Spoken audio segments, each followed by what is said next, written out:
अभी माननीय आदित्यनाथ जोगी जी को संबर्धित करवा पाई एवं आमर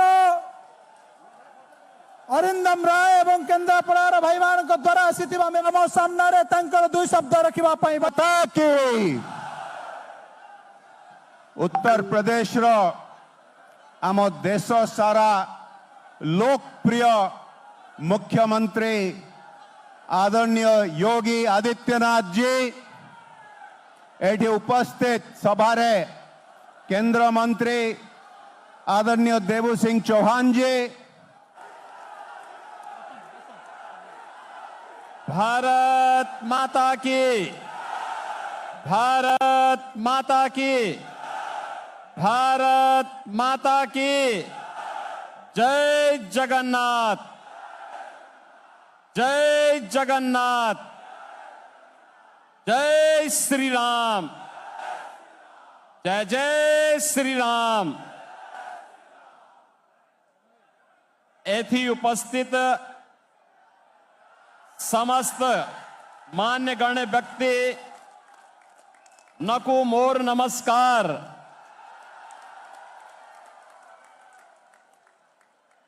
तुलसी क्षेत्र के श्री बलदेव जी मंदिर का आशीर्वाद प्राप्त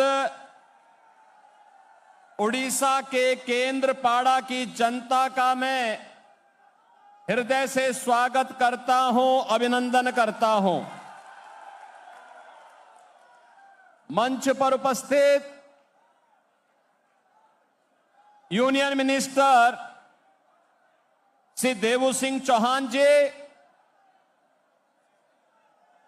भारतीय जनता पार्टी के केंद्रपाड़ा से हमारे लोकप्रिय लोकसभा के पार्लियामेंट्री कॉन्स्टिट्यूंसी के हमारे प्रत्याशी सम्मान्य श्री वैजयंत पांडा जी, असेंबली कॉन्स्टिट्यूंसी से जुड़े हुए भारतीय जनता पार्टी के हमारे प्रत्याशीगण श्री सुमंत कुमार गौड़ई जी, अरविंदम राय जी, गीतांजला सेठी जी, ललित बेहरा जी, कृष्णचंद पांडा जी, दुर्गा प्रसन्न नायक जी, तेजेश्वर परिदा जी, राम नारायण मोहंते जी, जो हमारे जिलाध्यक्ष हैं कटक के, और उपस्थित भारतीय जनता पार्टी के मेरे सभी उपस्थित बहन और भाइयों, मैं केंद्रपाड़ा के जुड़े हुए आप सभी उपस्थित बहन और भाइयों का उत्तर प्रदेश की धरती से अभिनंदन करने के लिए आया हूं। और मुझे अच्छा लगा कि भगवान जगन्नाथ की ये पावन धरा, जिसे हम सब का पावन तीर्थ होने का हम सबको गौरव है, इस पावन धरा को और बलदेव जी मंदिर का आशीर्वाद प्राप्त करने का सौभाग्य मुझे आज प्राप्त हो रहा है। बहनों और भाइयों, मैं आपको पहले धन्यवाद दूंगा कि यहां के शासन प्रशासन की तमाम बाधाओं को तोड़ करके श्री वैजयंत पांडा जी के समर्थन में आप इतनी भारी संख्या में उपस्थित होकर के अपना आशीर्वाद देने के लिए उपस्थित हुए हैं। और मुझे यह भी अच्छा लगा कि उत्तर प्रदेश में सुशासन का मॉडल मेरे आने के पहले बुलडोजर यहां पहुंच गया है। बहनों और भाइयों, मैं तो केवल आपसे अपील करने के लिए आया हूं, और अपील इस बात को करने के लिए आया हूं कि संसदीय लोकतंत्र में, पार्लियामेंट्री डेमोक्रेसी में प्रशासनिक तंत्र अगर शासन को चलाने लगता है तो अव्यवस्था, भ्रष्टाचार और तानाशाही बढ़ती है, गरीबों का शोषण होता है, माफिया राज पनपता है। और पिछले 20-25 वर्षों में उड़ीसा के अंदर इस प्रशासनिक तंत्र ने यहां की सरकार को अपने घेरे में लेकर के उड़ीसा के मेरे सभी सज्जन बहन और भाइयों को विकास की पटरी से 50 साल पीछे धकेलने का काम किया है।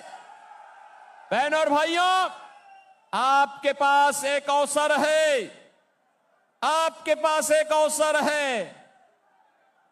डबल इंजन की सरकार जैसे उत्तर प्रदेश के अंदर कार्य कर रही है, ऐसे ही डबल इंजन की सरकार उड़ीसा में लाने के लिए बैजयंत पांडा जैसे सुयोग्य लोगों को चुनाव जिता करके भेज करके सुशासन की आधारशिला को सुदृढ़ करवाने के लिए, अपील करने के लिए ही मैं आज आपके बीच आया हूं। बहन और भाइयों, हम सब इस बात को जानते हैं, पिछले 10 वर्ष में हमने बदलते हुए भारत को देखा है। प्रधानमंत्री मोदी जी के नेतृत्व में आज एक नए भारत का दर्शन हो रहा है। दुनिया के अंदर भारत का सम्मान बढ़ा है, सीमाएं सुरक्षित हुई हैं, आतंकवाद और नक्सलवाद समाप्त हुआ है। और बहनों और भाइयों, अब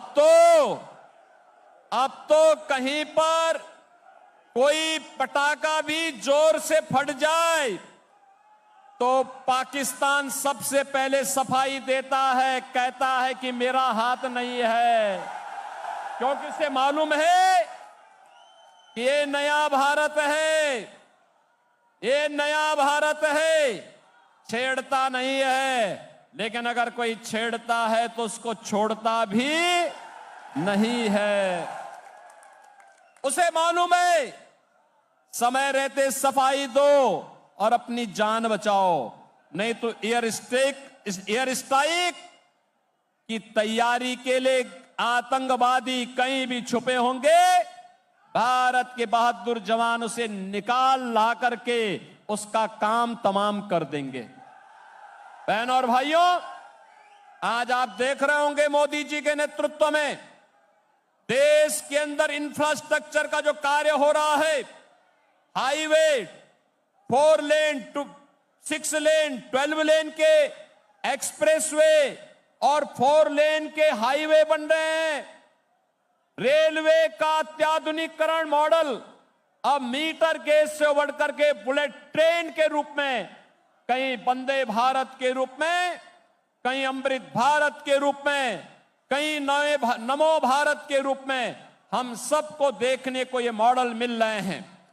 बहनों और भाइयों, IIT, IIM, AIIMS, triple IT, NIT और वर्ल्ड क्लास यूनिवर्सिटी का एक लंबा अच्छा ढांचा भारत के अंदर विगत 10 वर्ष के अंदर खड़ा हुआ है।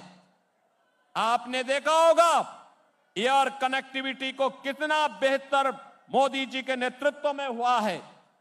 देश की आजादी के पहले से लेकर के 2014 तक जितने एयरपोर्ट भारत के अंदर बने थे, 10 वर्ष में उससे ज्यादा एयरपोर्ट मोदी जी के नेतृत्व में देश के अंदर बने हैं।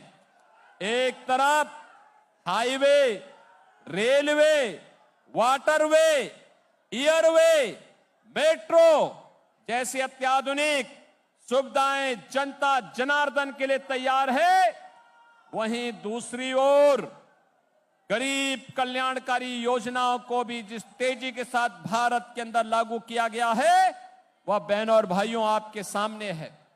भारत दुनिया का अकेला देश है जो 80 करोड़ लोगों को फ्री में राशन दे रहा है। और आश्चर्य है कि राशन भेजते मोदी जी हैं और यहां नवीन पटनायक के नौकरशाह उस पर अपना नाम चस्पा करते हैं। पैसा दिल्ली से आता है, लेकिन यहां की सरकार गुमराह करती है। याद करिए बहनों और भाइयों, 60 करोड़ लोगों को देश के अंदर आयुष्मान भारत में 5 लाख रुपए का प्रतिवर्ष स्वास्थ्य का लाभ प्राप्त हो रहा है, लेकिन उड़ीसा के अंदर आयुष्मान भारत की सुविधा नवीन पटनायक सरकार ने लागू नहीं होने दी, क्योंकि यहां पर तमिल बाबू उसको लागू नहीं होने देना चाहते हैं। क्योंकि अगर लागू करवा देंगे तो कमीशनबाजी बंद हो जाएगी। बहनों और भाइयों, यही नहीं, आज आप देख रहे होंगे मोदी जी के नेतृत्व में जो कभी कांग्रेस कहती थी ना, एक प्रधानमंत्री कांग्रेस की समय में हुए थे, उन्होंने कहा था 100 पैसा बेचता हूं, जनता तक 15 पैसा पहुंचता है। मोदी जी ने डिजिटल पेमेंट के माध्यम से और डीबीटी के माध्यम से आज यह सुनिश्चित कर दिया है कि दिल्ली से चलने वाला 100 रुपया वह गरीब के खाते में जाएगा। मध्यस्थता समाप्त, बीच में कोई नहीं आपके पैसे में कोई डकैती डाल पाएगा। लेकिन बहनों और भाइयों, आज किसान को किसान सम्मान निधि, गरीब के लिए तमाम प्रकार की सुविधाएं, हर गरीब के घर में शौचालय, और देश के अंदर 10 करोड़ परिवारों को उज्ज्वला योजना का एलपीजी का कनेक्शन भी प्राप्त हुआ है। यही नहीं, आज तो पीएम आवास योजना में देश के अंदर 4 करोड़ लोगों को मकान मिल गए हैं। मोदी जी ने कहा है अगले 5 वर्ष में जितने भी बचे होंगे उनको भी एक एक आवास की सुविधा प्रदान करेंगे, सभी को आच्छादित करेंगे, 100% सैचुरेशन के लक्ष्य को प्राप्त करेंगे, हर घर नल की योजना लागू करेंगे, नल में शुद्ध पेयजल उपलब्ध करवाने का काम करेंगे। बहनों और भाइयों, कार्य करने के लिए इच्छा शक्ति होनी चाहिए, लेकिन यहां पे तो आश्चर्य होता है, नवीन बाबू पता नहीं इस उम्र में क्या कर रहे हैं, कैसे उड़ीसा की अस्मिता के साथ खिलवाड़ हो रहा है।